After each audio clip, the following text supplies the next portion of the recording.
Hi, I'm Jesse Miles, and I wanted to do a video today just to introduce myself. Just a stream of consciousness talk about who I am and why I'm on YouTube teaching and what it is I have to teach. So, I'm Jesse Miles. I grew up in Indonesia, lived there for 7 years, and then I moved to the US. Went to school in the US till I was 18, graduated high school. First thing I did when I graduated high school is I flew back to Indonesia to teach English. I taught at a elementary school in Indonesia the summer I was 18 and the summer I was 19, in between college. And I graduated college with a degree in history. So I have a bachelor's degree in history. And I love studying history because history is just so interesting. Like, it's interesting to know how the world got to be the way it is. And it's interesting to hear all of the crazy stories that humanity has created over the years. Like, it's just fascinating to me. Ancient Egypt and ancient Greece and Mesopotamia and ancient Rome, like, ancient cultures are fascinating. And then the whole progression of Western civilization has just been mind-blowing to me to learn about. So I love history. After that, I opened a food cart immediately. So my last term of college, I built a food cart in my dad's front yard. I was going to school and I was also working as a cook, and I was also building a food cart. So crazy time period, but I barely pulled it off. Opened the food cart like a week before my 22nd birthday and owned the food cart for 3 years. So how did that go? How did it go owning a food cart for 3 years? Well, I learned a lot. I was young and I didn't know much about running a business, and I was an okay cook. I definitely got better as I progressed. But it was interesting to have a team, be a leader, make a schedule, set the rules, create a menu, create a brand, create a logo, do all the things that you do when you have a business. And one of the biggest lessons I learned from that business is that there's always extra money outside. Within what you're doing, there's extra money outside of that, because the daily food cart business paid our bills, but then whenever I picked up a catering or an event, that was an extra paycheck. And that was usually a bonus to myself. Like, okay, we're gonna move the food cart to this festival. I'll work 40 hours in 3 days. And then at the end, I might be able to bonus myself $1,500. And that's worth it. So it was interesting to me to learn that business is a game that you can excel at if you're willing to put in extra effort, for sure. And I sold the food cart because I wanted to try to become a rock star. I'd been in bands the entire time I was owning the food cart, and in college I'd started learning to play guitar and gotten pretty good at that. In high school I'd been a jock, I'd been an athlete, football player, and then I did wrestling and track just to be better at football. So I was all in on sports. I lifted weights every morning. I was like your jock athlete, like stereotype, 100% locker room guy. And then when I went to college, I talked to a kid on the football team because I was supposed to play football. And he was like, well, we practice every day. We lift weights in the morning. We've got a meeting on Saturday. We watch film on Sunday. And I was like, whoa, that sounds like a lot of work. And I had just done that for 4 years. So I was like, man, I'd really like to try something new. And then I ran into these two other guys, and they were like, hey, you want to hang out with us tonight? And I was like, all right. Hung out with them. And then the next morning they were like, hey, you want to learn how to play guitar? And I was like, I do want to learn how to play guitar. So my life was like, switch tracks. And within a few years, I was like a hippie artist. And I had been 100% athlete, just sports and exercise all day, every day. And I switched to painting and playing guitar and writing songs and reading poetry to make my songs better, And I think that was important for me to experience the yang side of life, the fire. In high school I was all athlete, all fire. And then I switched 100% like in one day, and I switched to water and yin and artistic activities, slower, more savory. And yeah, I think it was good for me to do that because in the long run, I've now been able to balance out.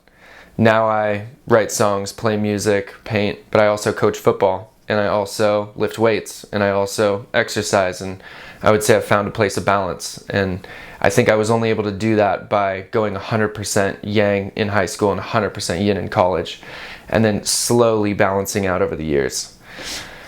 So that's something that I've also learned over the years. After I sold the food cart, I wanted to become a rock star. That's why I sold it. I decided, you know what, I do want to be an entrepreneur. I do want to run my own business, but I want to be a musician. That's what I care about. I didn't find myself caring that much about food. I would talk to other chefs that owned other food carts or that owned restaurants, and they would be so passionate about it. They'd be like, oh man, I made this crazy new thing and I combined these flavors. And I just started to realize that like the taste sense is not that important to me. Like food isn't really that important to me. Even today, it's like, I'll eat whatever. Like, what'd you make? Great, I'll eat it. It's not, but if someone goes to put on a song, I have a definite opinion immediately. I'm like, I don't think this is 100% the vibe right now. You know what I mean? Like when it comes to the sound sense, I'm very particular. I have a lot of opinions, and that's the sense that I create. You know, I create music. So, yeah, I realized while I was a chef owning my own food cart that I just didn't really care that much about food. I only cared about music. So I was like, you know what? I should switch. I should probably do what I care about. And I sold the food cart and bought a tour van and drove it to Seattle on my 25th birthday to try to become a rock star. And that was the extent of the plan. Buy the van, drive to Seattle with amps and guitars and gear and clothes. That was the whole plan.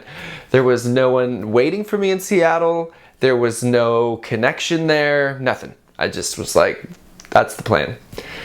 I failed in that, ended up working at a summer camp for the summer, and then I ended up in Portland in my girlfriend's dad's basement. And I lived off of the money from selling the food cart for like 6 months, and I just hyper focused on my first album, you know, making every note perfect, every lyric, everything. And I was meeting up with musicians on Craigslist and interviewing them and trying them out and seeing if it was a good fit. So that worked out. I ended up getting the lineup set for my first recording band. I've been in bands, but this was the first band that I took really seriously, and I expected everyone else to take really seriously. Because prior to this, I'd been in bands that I took really seriously and other people were like, meh, whatever. You know, before this really serious band, I'd been in a band where I was 23 and the other guys were in their 30s. And they were just in a completely different place in life than me. I was like, let's make a record, let's go on tour, let's do all this stuff. And they were like, whoa, dude, I've got a wife and a career. We're gonna have kids soon. Like best I can do is practice once a week and a show every other week, something like that. I was like, okay, well, got really sick of that, and I sold my food cart and took off to try to find people that wanted to take it as seriously as me. And those people are usually in their 20s because life takes over after that, I think. So we made our first record, this band in Portland, and I put my heart and soul and energy and blood and sweat and tears into it, everything. And I took out a bunch of debt to get professional studio time, hired a professional producer, hired a videography team for our first debut music video. And I released it, and then I just got trashed in the comments immediately. The reviews were overwhelmingly negative, I would say. And the one that sticks out to me, the one that I'll never forget, was Cobain wannabe douche. That was the one, because that was sort of the gist of what everyone else was saying. And at the time, I had like this length blonde hair, I looked like Kurt Cobain, and I had fronted a Nirvana cover band for like 5 years. How I learned to play guitar was learning every Nirvana song. So when I put out my first album, it naturally sounded a lot like Nirvana, and I looked like Kurt, which made it even worse. So that was rough for me, and the reason I took it so hard is because it was true. That's why I took it so hard, is because it was 100% true. I was a Kurt Cobain wannabe douche, 100%, because I had crafted an identity based off of what I thought was cool. And what I thought was cool was him and grunge and that vibe. And it took me a little bit to realize after the drummer quit that band, then I quit that band. And I was like, you know what? This isn't what's important to me. What's important to me is travel and adventure. Like, I'm a wanderer. Like, that's what I am. Kurt's cool in his whole own thing. Nirvana's awesome, but that just wasn't me. I wasn't 100% that. Like, I related to that at a level, but it wasn't the core of who I was by any means. And I was sitting around in Portland and I was watching this sailing channel on YouTube that I would watch whenever it was raining. It's called SV Delos. Super cool. And I watch it to feel like I'm out on an adventure, to feel like something interesting. I'm on those beaches with them and I'm sailing the high seas and all of that. And I was watching that and I was playing a song I wrote while I was traveling. And it's one of the ones that I decided were not on brand for my copycat vibe. And I was playing it and I was watching the sailing channel and I was like, whoa, wait a sec, these go together. And then I pulled out my phone and I found all these videos that I had filmed while I was leading a medical trip in Indonesia when I was 23. Because I'd been traveling the world this whole time. The whole reason I had the food cart for 3 years is it was only open 6 months of the year. And then the other 6 months I would travel the world. So it was a perfect gig.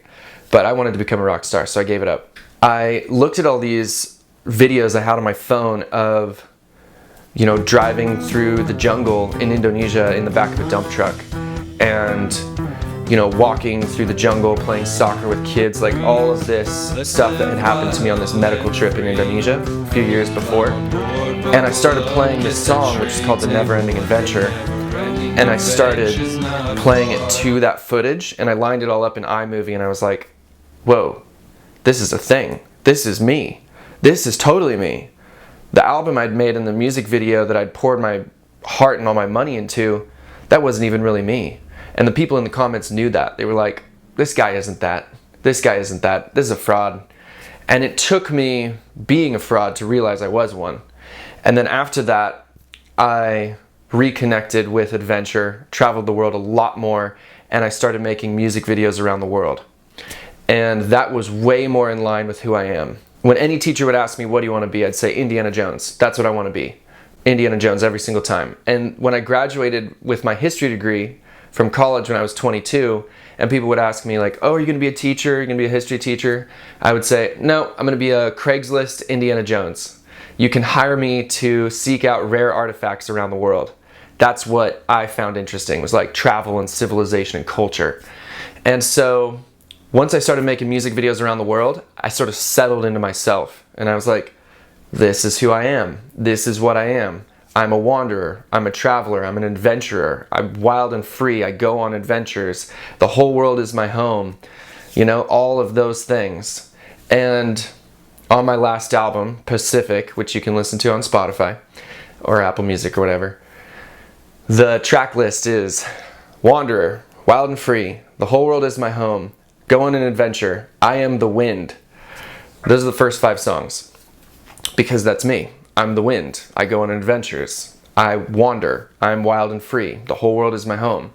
That's who I am. And it took me being a copycat to realize, oh, I'm not that. This is what I am. So the whole journey's been great, and I'm glad it worked out the way it did, and I'm glad I got to experience everything that way.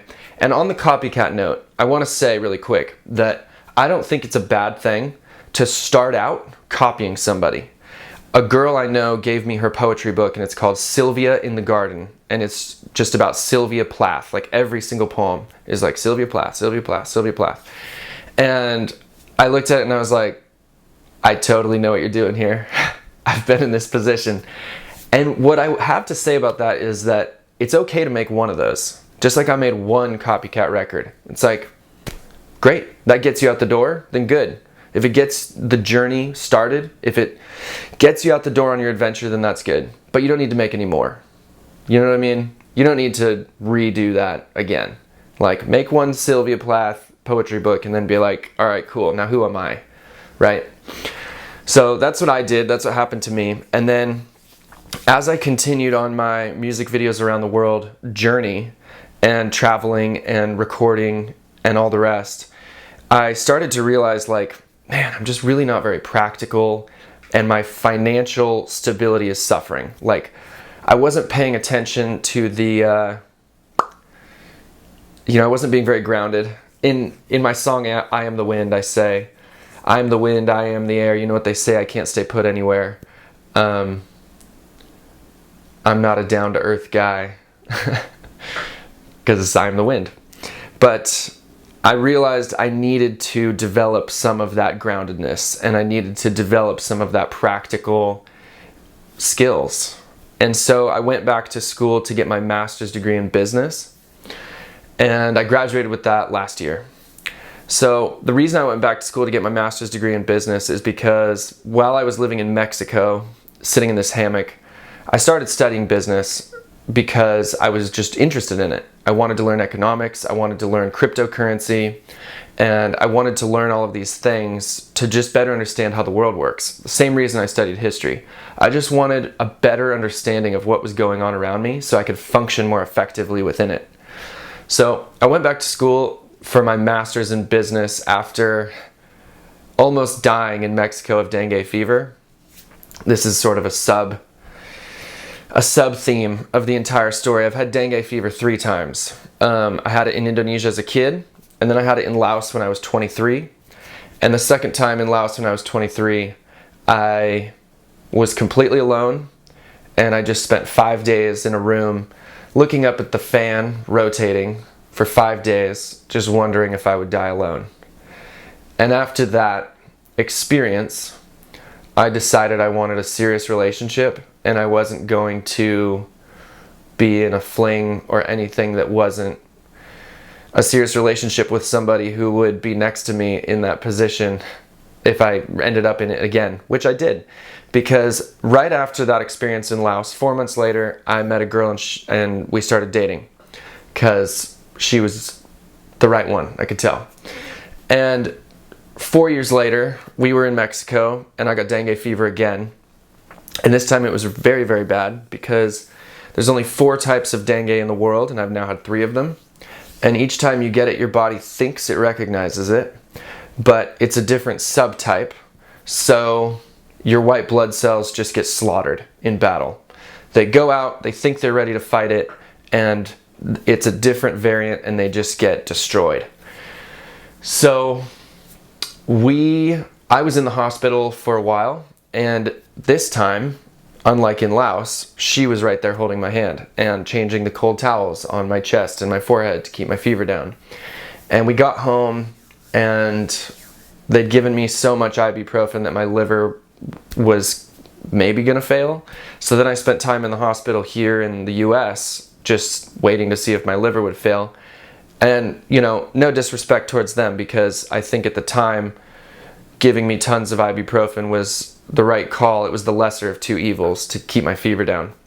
So after that, I spent 3 months in bed in my dad's office on a mattress, just recovering. And during that time, I still had mental power. I still was mentally capable, but I just physically couldn't move. Or I could crawl to the bathroom. That was about it, because I was just so destroyed physically. And so I decided to start a master's program in business, because I'd been interested in it in Mexico before I got sick. And I decided, man, I might be on this mattress for who knows how long. I might as well sit here and watch videos and learn and write in a notebook about what I'm learning, So I started that master's program in business.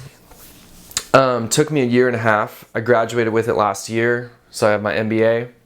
And then I immediately got a job as a business teacher, as a business coach, business teacher.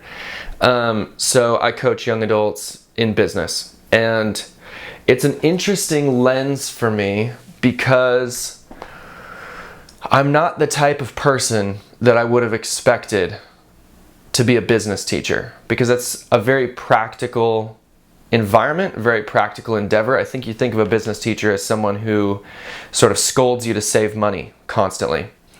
And that's not me. That's not the lens, that's definitely not the route that I took in life. my route was constant adventure and constant pursuit of artistic authenticity, like relentless pursuit of becoming who you were meant to be. And I think that's what money's for. So that's pretty much the lens that I teach business through, is freedom to adventure. And that's what this channel is. Freedom to adventure. How do you create the freedom to pursue your own great adventure, whatever that might be? How do you create the intellectual freedom, physical freedom, mental, like emotional freedom? It's all very philosophical. When within the mindset, it's very philosophical. And then there's just the straight up financial freedom. And that side is like the tools that you need to know. You need to know about inflation and saving and debt and loans and credit cards and crypto and real estate and taxes. You need to know all these things, and business if you're going to start one, entrepreneurship. So then within funding your adventure, there's all sorts of like literal tools and skills you have to know. There's just information you have to have, or else you'll make a stupid mistake and you'll have to start over. Like I have multiple times. But the thing with starting over is that you're never really starting over. You're starting over smarter and wiser. So starting over isn't so bad. You integrate the lessons you learned from previous failures and decrease the amount of failure in the future every single time. That's what I found, at least. So I wanted to start this channel.